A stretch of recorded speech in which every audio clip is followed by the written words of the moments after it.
बिस्मिल्लाहिर्रहमानिर्रहीम। अस्सलामु अलैकुम वरहमतुल्लाहि वबरकातुहू। तैसीरुल कुरान कोर्स क्लास नंबर 2 में खुशामदीद। मैं हूँ क़ारी अयाज नूरानी। आज के सबक में हम सीटी वाले हरूफ पढ़ेंगे। सीटी वाले हरूफ 3 हैं, ज़ा, सीन, सौद। इनको सीटी वाले हरूफ इसलिए कहते हैं कि इन हरूफ को पढ़ने से सीटी जैसी आवाज पैदा होती है। सीटी वाले हरूफ की सही अदायगी यूं है कि जुबान की नोक नीचे के सामने वाले बड़े 2 दांतों के अंदरूनी हिस्से से लगती है। इस मुकाम से एक साफ और सीधी आवाज निकलती है जिसमें सीटी महसूस होती है।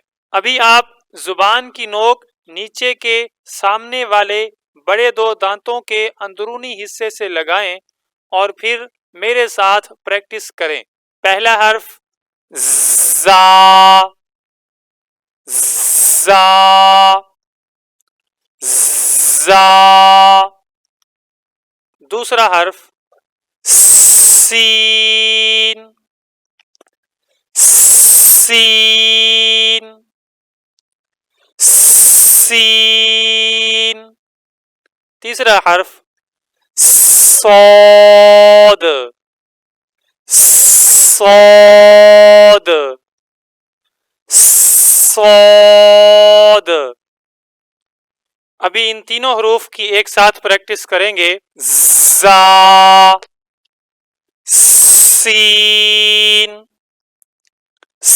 सौद। इसको आपने ज्यादा से ज्यादा प्रैक्टिस करनी है। अल्हम्दुलिल्लाह आज हमने सीटी वाले हरूफ सीख लिए।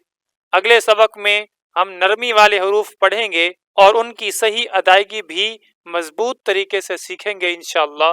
वीडियो को आखिर तक सुनने का शुक्रिया। अगर हमारा पढ़ाने का अंदाज आपको पसंद आए तो वीडियो को लाइक करें, चैनल को सब्सक्राइब करें। अगला दर्स ज़रूर देखें। अस्सलामु अलैकुम वरहमतुल्लाहि वबरकातुहू।